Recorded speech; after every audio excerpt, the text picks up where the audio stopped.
911, do you have an emergency? Today on Rescue 911, a weekend in the wilderness. It's getting too steep down here. It's terror on the trail when a horse loses his rider and tumbles down a steep ravine. I thought the animal was dead. Witness this spectacular helicopter rescue as it actually happened. Plus,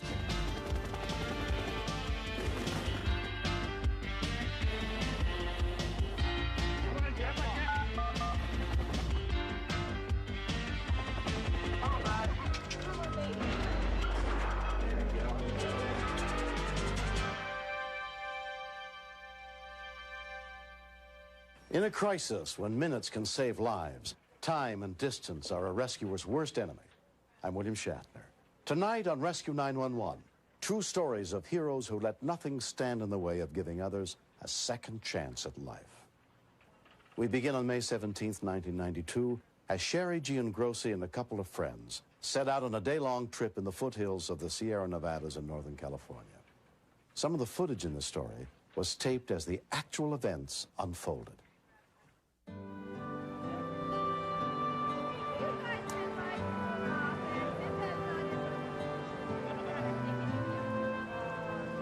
Started out that morning at 6 for a ride that we had been looking forward to all week.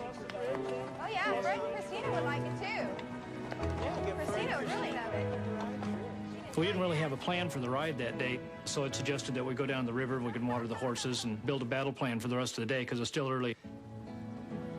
Okay. And the horses were going just fine. They didn't have a problem with the trail. We'd been on trails like that before in the past. But Sherry, Jack Snyder, and another friend had never been on this particular trail before. Real steep, careful.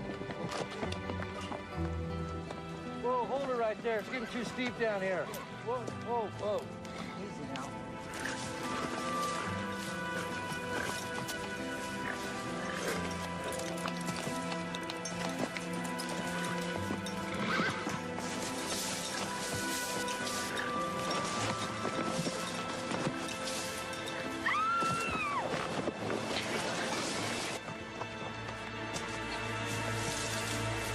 I turned around to see him falling down the hill.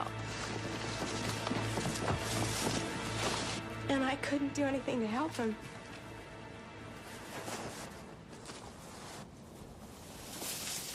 When I got to the bottom, he was just laying on his side, and he wasn't breathing, and he wasn't moving. And I thought he had died. Oh, easy, easy. Okay. Over there, partner. Oh. I really didn't want to roll him over at that point. I had no idea what the other side looked like. The very first thing that come in my mind was, I don't have a gun with me to euthanize the horse. It was absolutely no doubt we was going to have to put him away. Okay. He'll be okay. When we continue.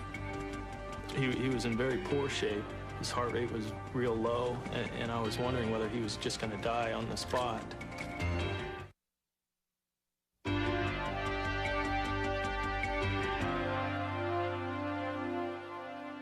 When Sherry Giangrossi's horse Sinbad fell 300 feet down the side of a steep canyon, she and her friend Jack Snyder feared the worst.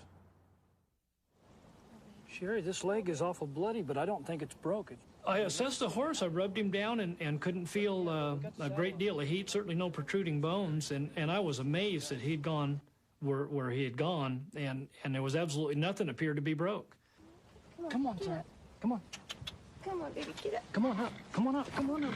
Oh, now. Oh, son. Oh, now. Oh. Oh. You're okay. He was pretty cut up. He was starting to shake all over. But he was moving. He was alive. And scared. Sinbad's veterinarian, Dr. Vern Thacker, was called in. What happened? Well, come off the ravine up there and down the slope. I was amazed at the distance he had fallen. My greatest concern was that there's lots of complications that can develop as a result of going through trauma like that.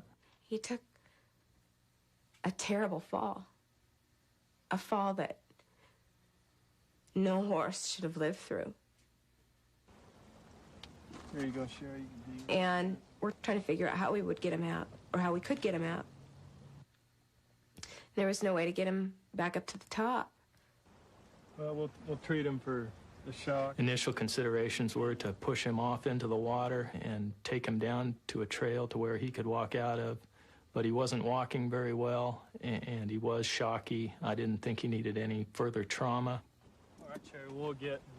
So we decided to try and organize and get things together for the next day and have Sinbad stay overnight. I told Sherry I didn't want him to lay down because he did have an elbow fracture that might get further damaged if he did lay down. It was the longest night I've ever spent in my life. I'd go stand with him and just hold him and tell him that we were going to get him out of there and that he was going to be just fine. Not really sure myself if we were going to get him out of there. But I guess I said it because I felt I needed to hear it. The next morning, Sherry's husband, Fred Giangrossi, called around, searching for someone who could evacuate the injured horse. The top there, the ravine. When I called our veterinary, Dr. Thacker, he'd been trying to reach me at home all night. And he said that he thought he knew of a man that was going to be able to help. Helicopter pilot Scott Baker, who had performed a similar rescue once before, agreed to try to lift Sinbad out of the steep canyon. Nobody wants to fly in that canyon. There are just too many wires, you can't see them. Windy. You've got 3 bridges and a 150-foot long cable hanging underneath you. Dr. John Madigan and a team from the University of California Davis Veterinary School were also called in to help with the rescue attempt. Over the last few years, we've been trying to design a harness that would support a severely injured horse and allow them to breathe easily, allow them to be comfortable in a harness or a sling support device. Easy, Sinbad. He was quite scared, so we had to administer a tranquilizer. Okay, attaboy. Let's use this blindfold on him over there. We've decided that it's probably best to cover the horse's head with a soft blindfold.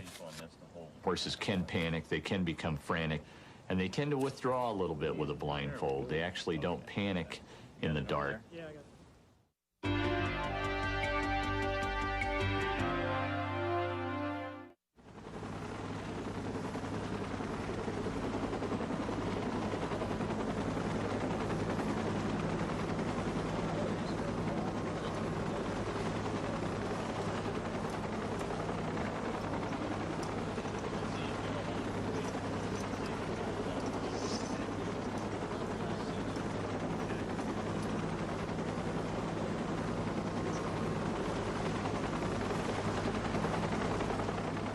Sinbad started to actually sink and drop down as we were putting the last hooks on, so we were very fortunate with our timing that the peak sedation occurred right at the time we were ready to lift. It was technically an extremely difficult series of things that had to happen.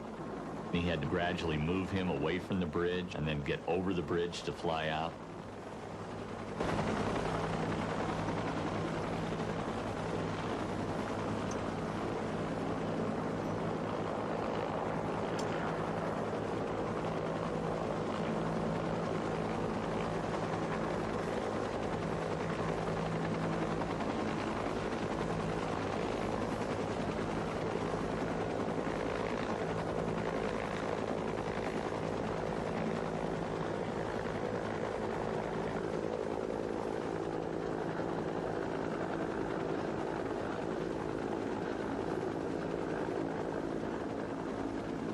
My thoughts while I'm flying the animal out are, if anything goes wrong, I'm going to have to let this animal go.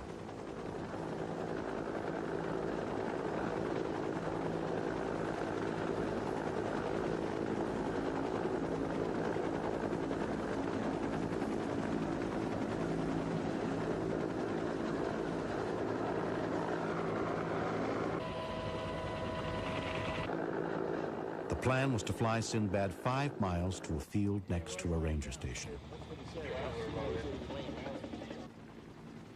I see this helicopter, but I don't see Sinbad. And then all of a sudden, up over the trees, I see Sinbad hanging.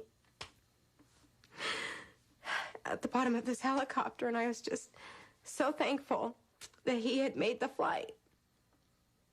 But we're not out of the woods yet. Now we have to set him down, and we have to bring him back.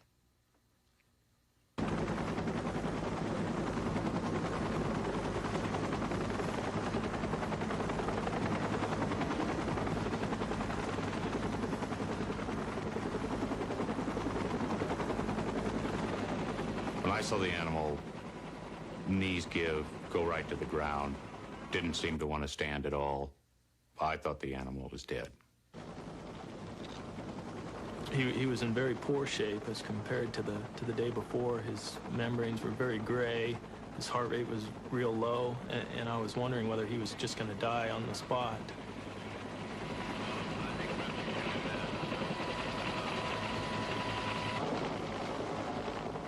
The initial thing I thought to do is to give him the reversal agent that'll counter some of the bad things that happen when you sedate a horse. Easy now.